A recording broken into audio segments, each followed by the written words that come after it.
You're listening to Radio in the Weeds. Enjoy the show.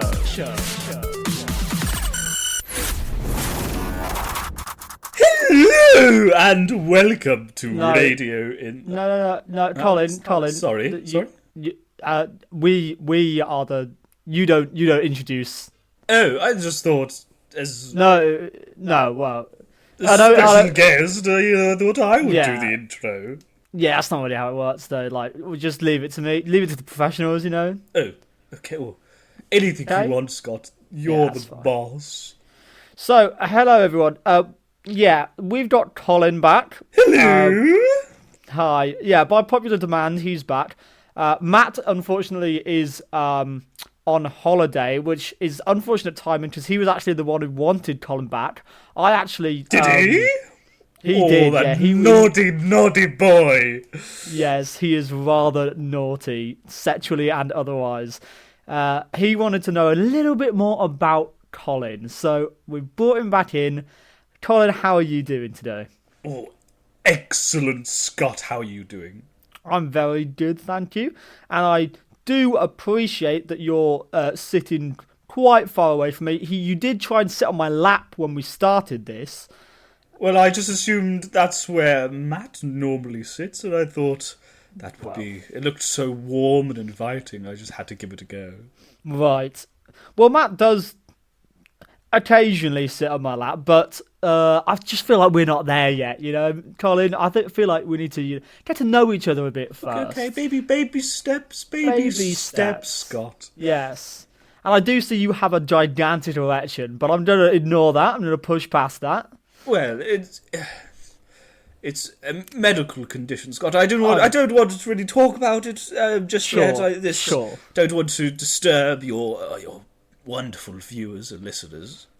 Right. So let's go away from all things sexually charged, and let's Not just talk too about... much, Scott, eh? We can't get too far from what we desire. Okay. I'd like to get quite far from that, but agree to disagree. Matt had a very important question that he wanted to get answered. Now, how are you so wealthy? You're a very posh, sophisticated person. How did you get that money? Well, so when I was born, I was born into a moderately wealthy family. Well, I say moderate. They had a Range Rover, and that was about it.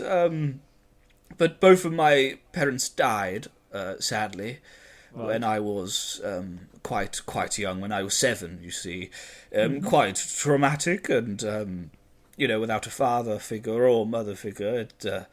Is that a thing? A mother figure? A mother figure? Yes. Anyway, I assume so. And it's very, very traumatic, as you could imagine. Oh, very, yes. And so I did get some of their money, and with that money, I started being a drug dealer. Oh, yes. Okay. And then it was very, very successful. I had my whole business. I had dozens and dozens of people and gangsters in my service. And it helped me to go into private school and go to university at Cambridge. And, Lovely. Yes. See, I thought when you were going to say that your parents died and you were very wealthy, I thought that was going in sort of a... you dressed up as an scary animal to fight crime. But you seem to have done the crime, which is an interesting take on things. Well, you say crime, but I don't particularly think...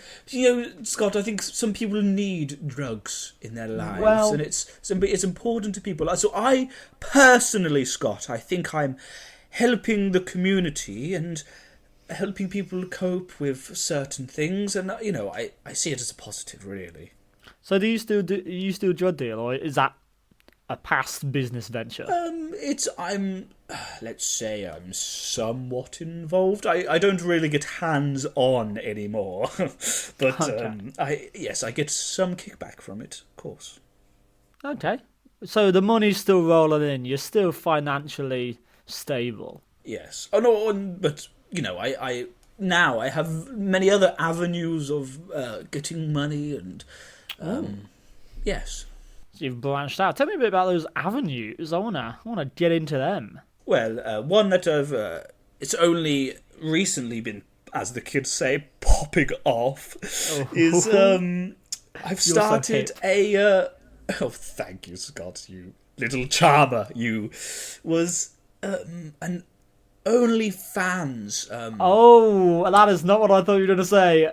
Okay. Well, it started as back in 2019 as an OnlyFans just of me, because I'm very, as you can see, I'm a very plump. Very muscular. Oh, thank you. But plump and muscular. Curvy with some strength underneath so I can dominate my lovers, Scott. Okay. As you will Can you soon stop find rubbing my lead, out. please? Stop rubbing my lead, please. Sorry, Scott. I can see that you like it, though. No. What's that in between your legs? That's... I don't know what you're seeing there. I'm flaccid as the day is long. Like... Okay. Anyway, Scott. Whatever's the opposite of an erection, that's what I've got. Anyway, as I was saying before you rudely interrupted me talking about your penis, we will talk about it later, Scott. Maybe after the podcast. You can maybe show me if you like. Anyway, no. So I started it, and it, to be honest, Scott, it wasn't very successful.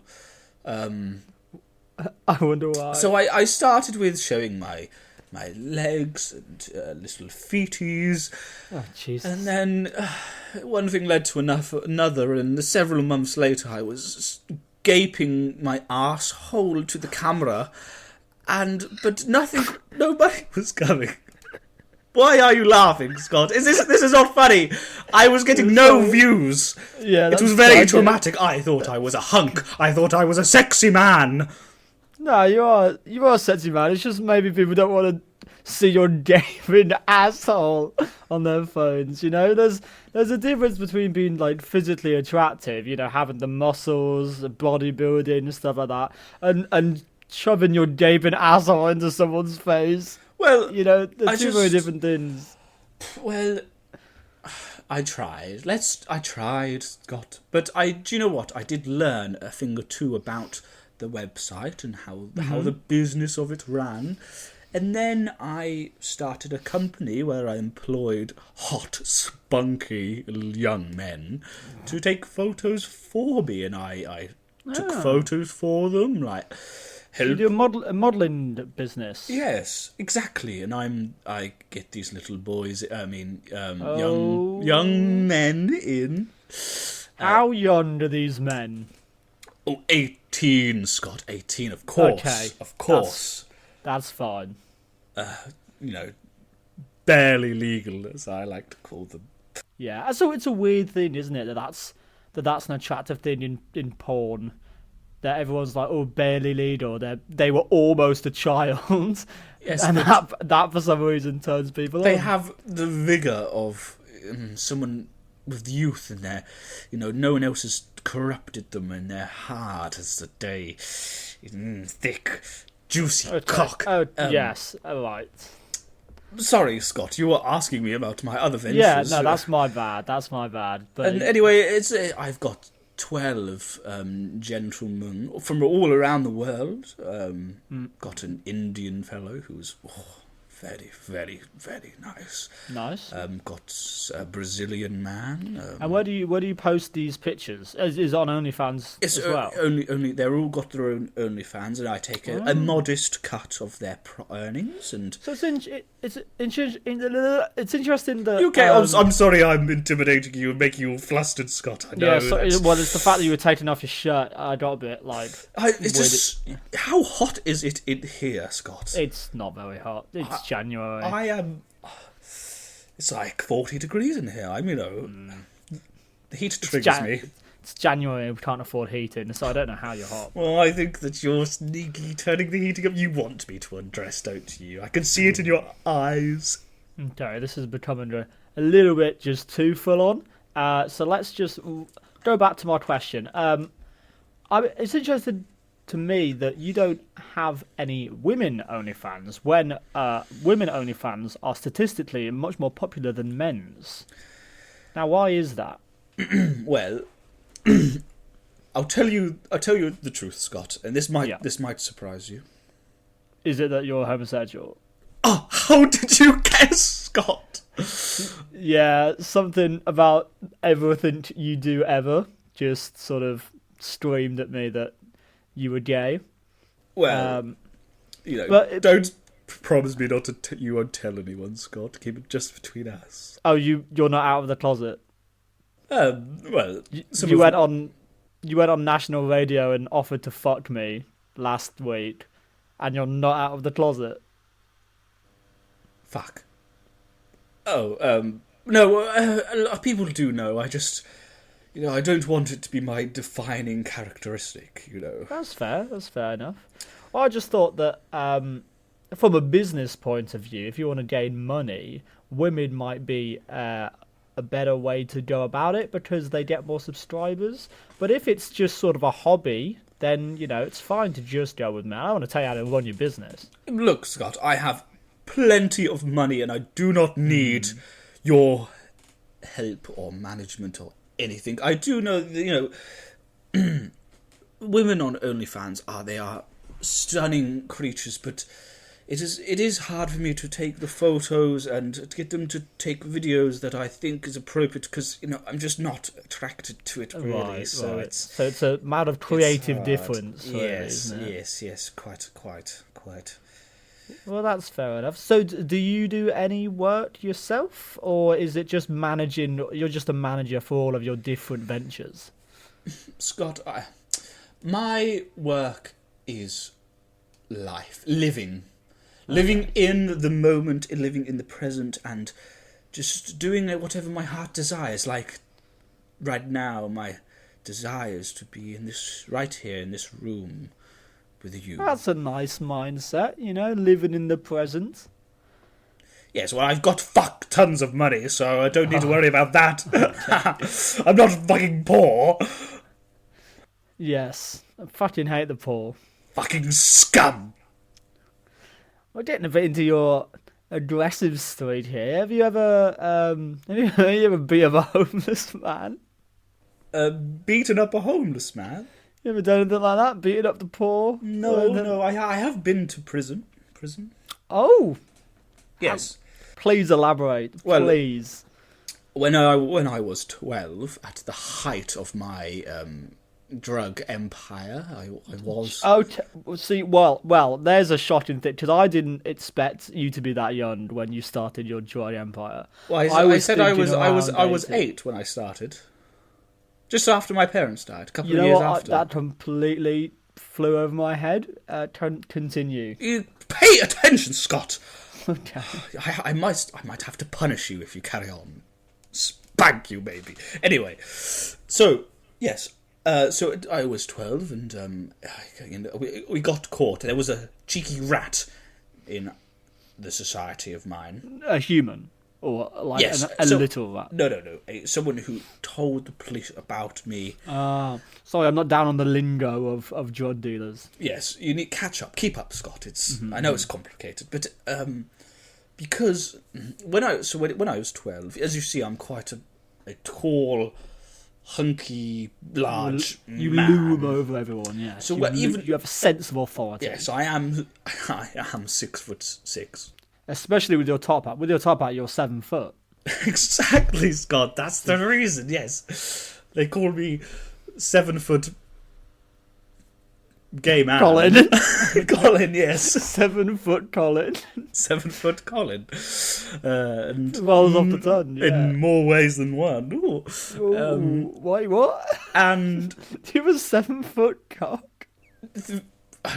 Shut up, Scott. It feels like it sometimes. Anyway. Okay. Anyway, but because of how tall I had, I even, believe it or not, Scott, I even had some facial hair and pubes at the grand old age of 12. Well, by your magnificent mustache, that's not hard to believe. Exactly, Scott. Thank you. And I told, and because was my parents died when I was 6, and I was on the streets for a couple of years before I started my drug business. I had no identification, no certificates or anything. So they were convinced I was over the age of 18. So they put me in a adult prison, and that's how I started my journey into my sexuality. So your parents had a Range Rover and a house, but what, did they take them away from you? Like, I thought they were passed down to you. No, I was given a big just a load of cash. But so they were all sort of liquidated. Yes, and I was not able to to live anywhere. It is hazy. I was 6 years old. It might have only been a couple of months before I started. I met this really, really nice young some men that who were drug dealing, but they just seemed to lack the ambition, which I and the sophistication and education that you gained. Yes, well. Yes. So you went to prison around what age were you? 12. Can I just say, when I got this quirky, fun character on, I did not realise there would be such a shocking and appalling backstory to his life. Well, you keep on asking the questions, Scott, and I just answer. The people want to know. Everyone wants to know, what is the life of Colin? Of course. And we've got the just horrifyingly serious and shocking truth about it. Who has a perfect life? No one, and that's why.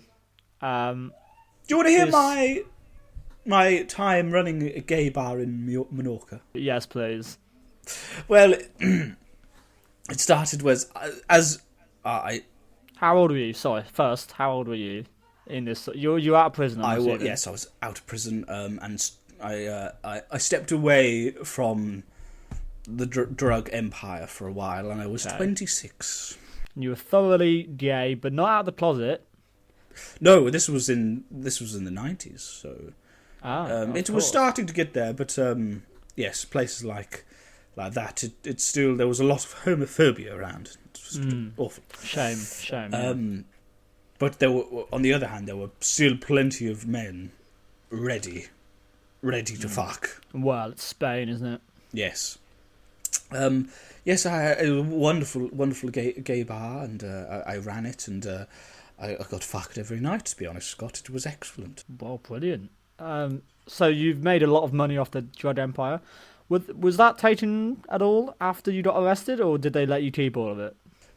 Well, because it was so well organised, there was a even when I was 12, there was a contingency plan in place that if I happened to be thrown into jail, that it could continue until I was released. And when I was released, they were still working and it was honestly working so perfectly without me because of the foundations I laid down.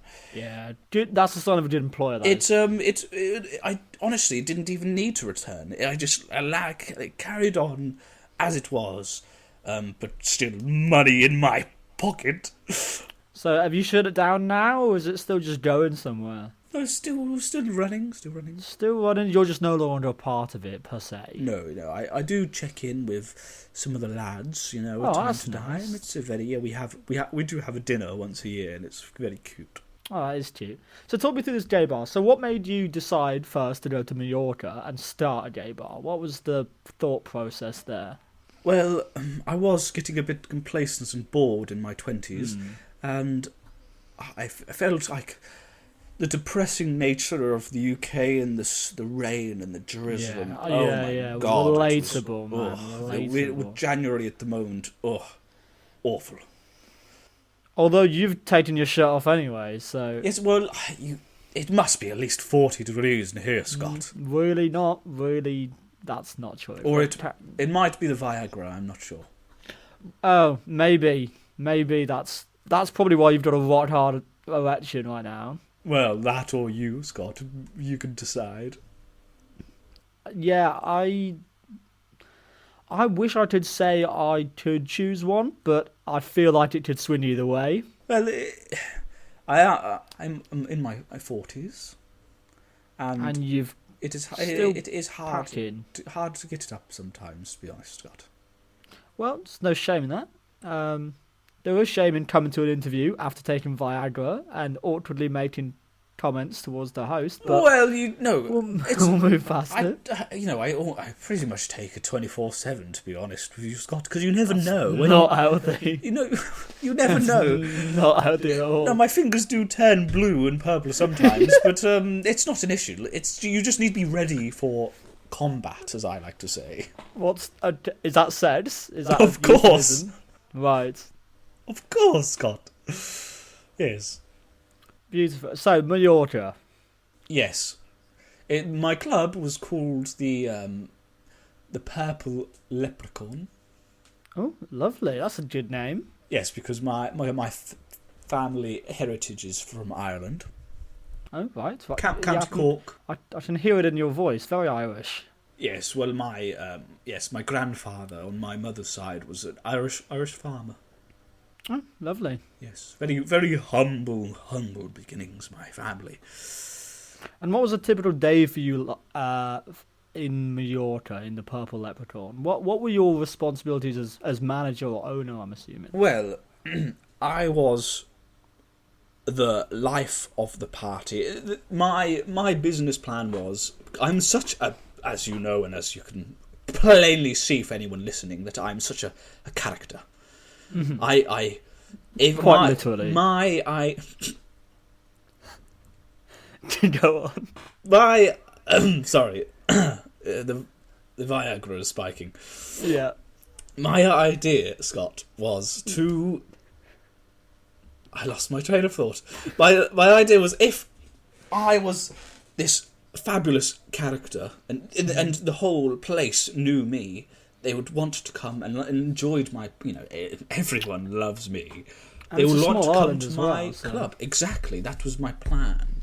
That all the gay men would want to come to mine, and also there was a gap in the market. There was no gay club there, so I thought I'd take the chance, and it worked out brilliantly. It was booming for about 9 years. Wow, that was pretty good. So how did you go about starting to drum up business? Did you just go round to everyone and be like, "Hi, I'm gay and I've got a restaurant"? Well, so because there were no gay clubs at the time. All of the gay men just had to go to the regular clubs. Ugh. Yeah, and Dirty. as a gay man with a impeccable gaydar, I could find my way around the club and find all the cute little hotties about and flirt with them and dance with them and fuck them and tell them about my club. It was simple as that, really. So you sought out the gay men and sort of just like brought and let them know. Yes. So how long did that take? Well, above my club was my apartment, which was like a penthouse. Very nice, very nice.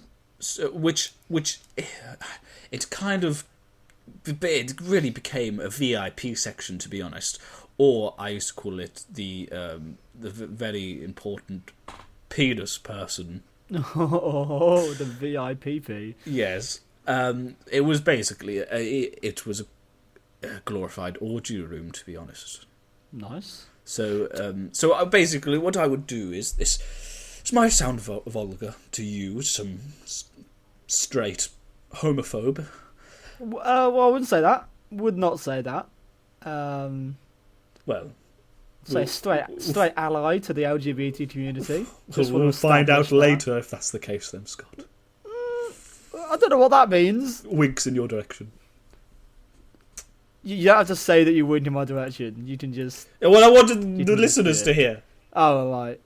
To know. I'm just saying, refusing gay sex does not mean that you're a homophobe. I just want to float that out there. Fine. Just so you know. Yes, I agree. Regardless. Yeah. Talk about your orgy. No. So honestly, so what we would do is me and a couple of friends of mine would we would all there was about four of us. Me, Colin, myself, Clive. Wait, so it's you? No, Colin. no. Myself, who is named Colin. Okay. A friend of mine called Clive, Harold, and Jeremiah. Right. And we all used to pick. Not very Spanish names, are they? No, Were they all Spanish? No, or are they from different? Two of them was so Clive and Harold, was it? Yes. It was. I don't remember your friend's name. Sorry, I can't because too much value. Obviously, I call him Big H, so I just. Right. He was very addicted to heroin, and he is back in the day. After meeting you. No, I didn't run heroin, Scott. I'm not. Oh right, you've got standards. Yes, it was the best cocaine in England. Anyway, so they were both from the UK. I think Clive was from Brighton, and Harold was from Peterborough, I think, some grim like that. So anyway, and Jeremiah, who was a very, very sexy, large African American. Nice. And what would you do when you got them up to your room? Cock. No. Okay. So we would play a game. All four of us would go into my club, and each of us would bring one partner back upstairs. So there are 8 of you. Okay, calm down. Sorry, just the memories flooding back to me, Scott. Oh, I wish you were there to see it. Thanks. You would have loved it, Scott, I promise you. Not sure, but I'll take your word for it. So when you got up there, you got all these men. There were 8 of you sat in your apartment. What's the play? What's sort of the normal routine for what you do? I had a sex swing in my apartment.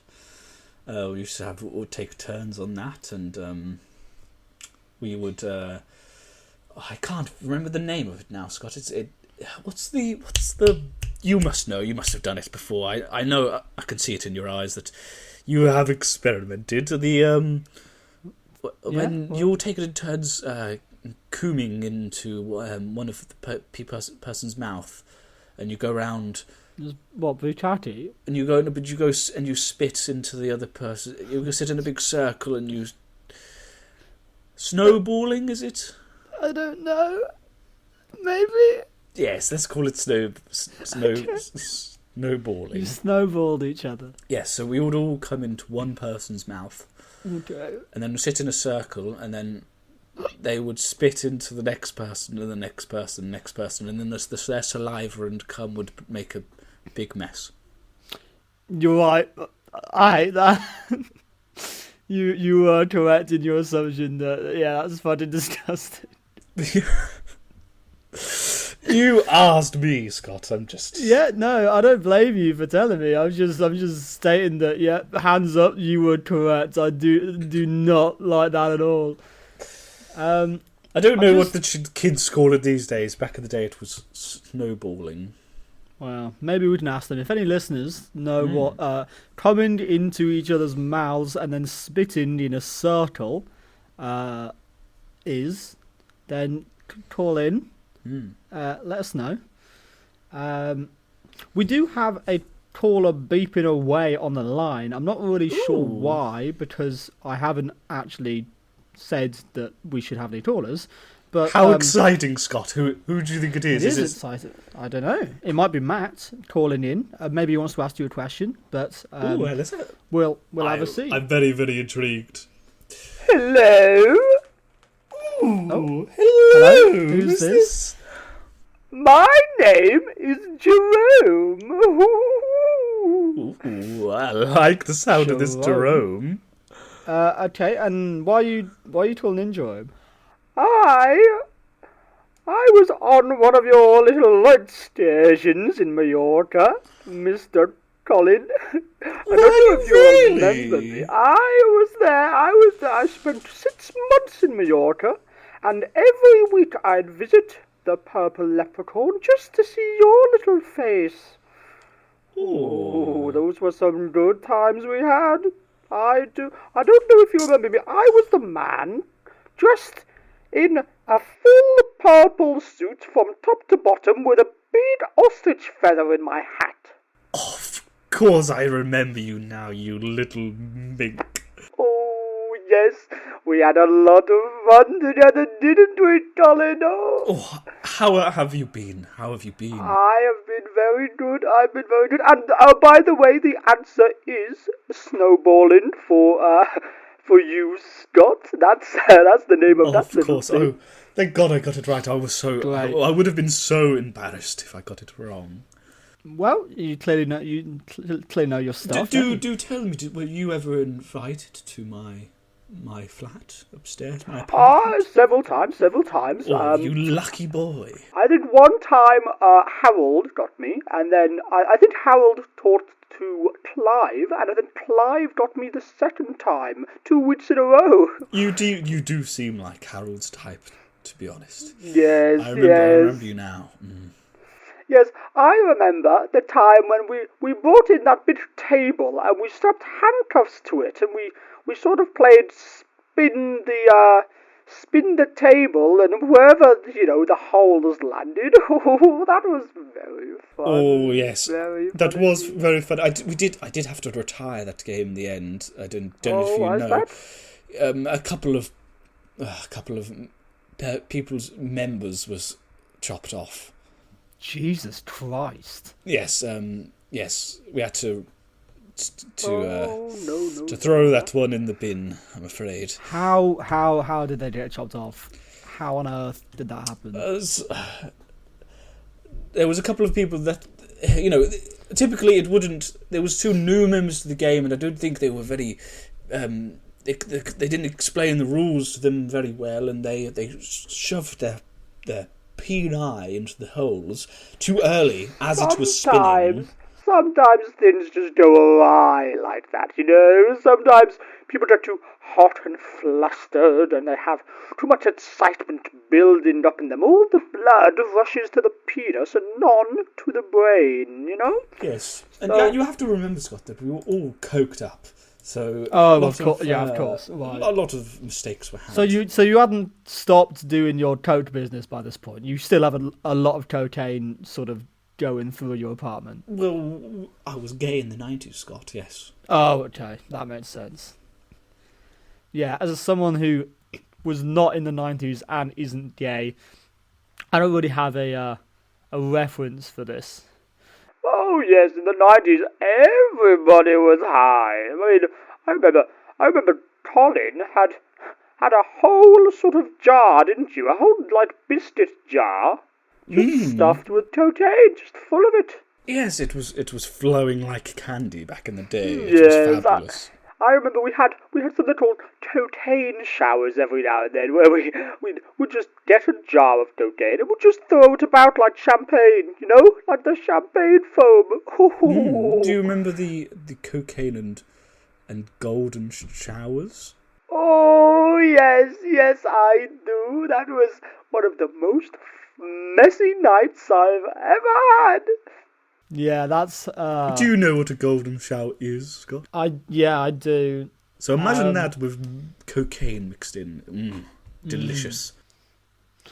I'm just sort of worried we're focusing too much on the sex. I know that's a big part of your backstory and your life, but I'm just thinking, some kids watch this.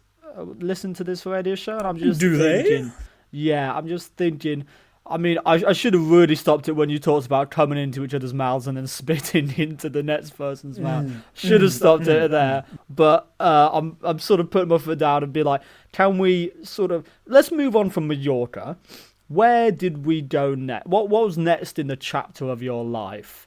Okay, well, I found a very, very close friend in Mallorca, and we decided to pack up, sell the establishment, and go back to England. And I got married. Oh, who did you get married to? to a wonderful woman. I'm just joking, just joking. A man called Alan. Alan. Yes, Oh, car. he's... Just joking, Scott. Again, just okay. another of my little japes. Well, you got me there.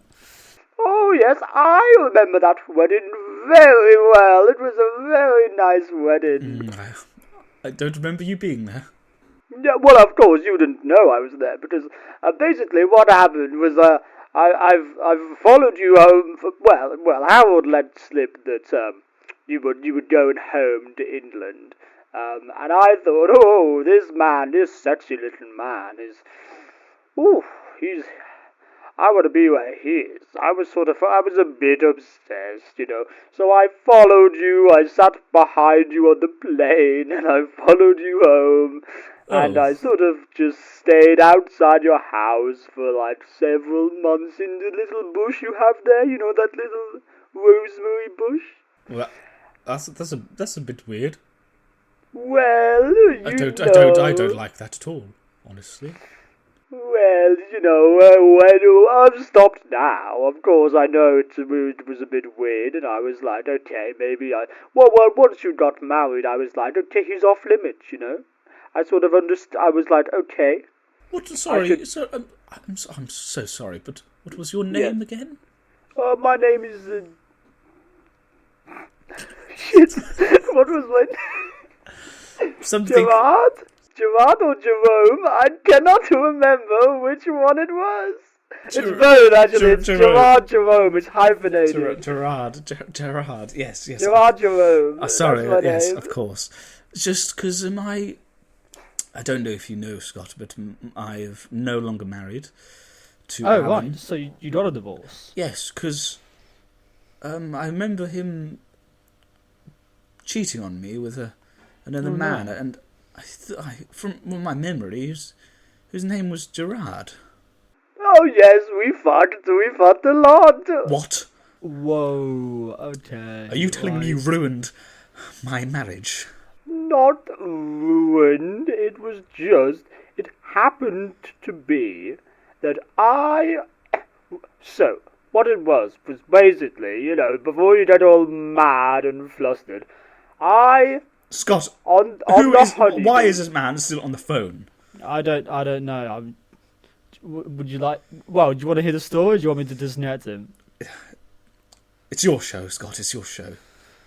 I feel like we all deserve... We're invested in this story now. We all deserve the clarity of what Gerard Jerome has done. Okay, I will and listen. Maybe you can forgive him if the story's good enough. We don't know the whole story. I'll yet, listen so I feel like... for your sake, because for the show's sake, Scott, for you. For you. Thank you very much. Not for you. Do not say thank you. I said I was doing it for Scott, not you. Okay, calm down. Sorry, Scott. Sorry. That's all right. Hold me. No. Okay. I'd rather not. So basically, what happened was it was an ordinary night, and you and Alan were just in bed. Well, so I thought. So I just shimmied up the drain pipe to your window, and I slid open, and I was going to just offer to join in, because we had so much fun in Mallorca. So I opened it, but then I realized you weren't there.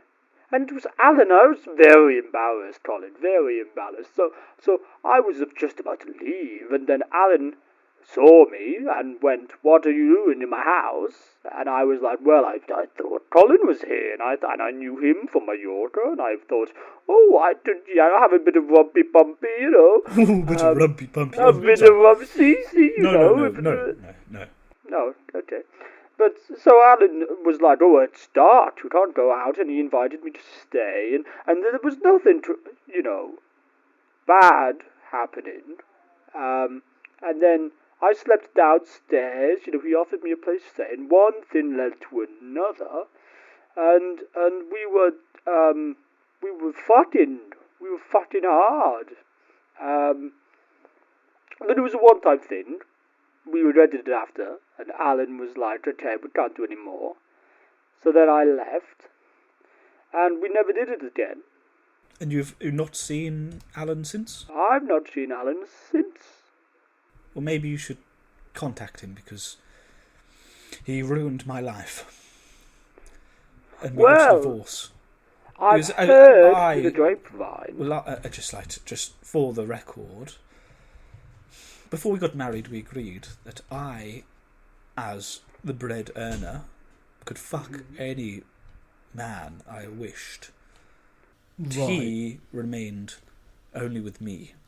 That seems a little bit Well, one-sided. it was what we agreed, Scott. Well, maybe Gerard. Well, that's my name. Maybe. Yes. Maybe. What did you talk about yourself in the third person, are we? Maybe Alan just got a bit frustrated with the whole one-sided aspect of the relationship. But as I said, I regretted it immediately. But I have heard through the grapevine that he On the gay vine, as on they the gay vine, sometimes call the it. clubs. He's actually married to someone called Gerard. A Sorry, different man? so that wasn't you. No, my name is Gerard Jerome. I'm not called Gerard. Do you That know? would Do you be know silly. this Gerard? I don't know the Gerard personally, although I have slept with many, many men. But no, I do not know. But I hear they were married up in Edinburgh. Okay. Well, That's I didn't know he was remarried. well, yeah. Oh, well, this has been a revelation. But the good news is that he's not fucking Gerard Jerome. Yes, you're right, Scott. Scott, I just wish I was married. Again. Yeah. I just Well, sometimes think I need to meet a new, maybe young man. Maybe. Would you maybe like to go on a shut date? the fuck up, Oh, okay. Scott. Maybe someone who has I swear, their if own. you fucking ask me out again, Oh, I'm not gay. I am not gay. I don't know how many times I need to tell you, I'm not gay. Stop asking me out. okay. Sorry. Perhaps Matt then. Maybe. No, he's not gay either, so it won't work. Are you sure? He said you asked to have sex with him in the last one. He was more against it than I was. He was very against it. So I feel like you should just go on Grindr. Have you been on Grindr? Should we make you a Grindr account? I feel like that would be beneficial. for you. No, never used it. I've been on Grindr. It's very good. Shut the fuck up, Gerard Jerome. Can you disconnect him now? Scott. Yeah. Hold on. No, you don't. Fucking. Sorry. I was sensing some hostility there. He ruined my marriage. Scott. Well, your marriage was pretty biased in your favour. Like maybe it's shut time the to, fuck up, Scott. Okay, we're getting angry now, are we? We're getting angry. You don't know what the fuck you're talking about. We had a deal when I proposed to him. I made it very, very clear, and he broke our vows. Simple as that. But maybe he only married you and he was getting jealous of all the times you were fucking other men. Maybe you needed to sit down with him and have a proper conversation about things, you know? Well, that should have been his prerogative to do so with me before he started pulling other men's trousers down. How many people did you sleep with before he cheated on you? Well, I don't keep count. I'm not an animal. Well, It was 57. oh my god, he's still on it. Why the fuck is he here? Why does he know how many people you slept with? I've been watching. Okay, right. I'm gonna call the police. They don't. I've properly disconnected him now. Yeah, he's got. Hello? Gerard Jerome? Gerard.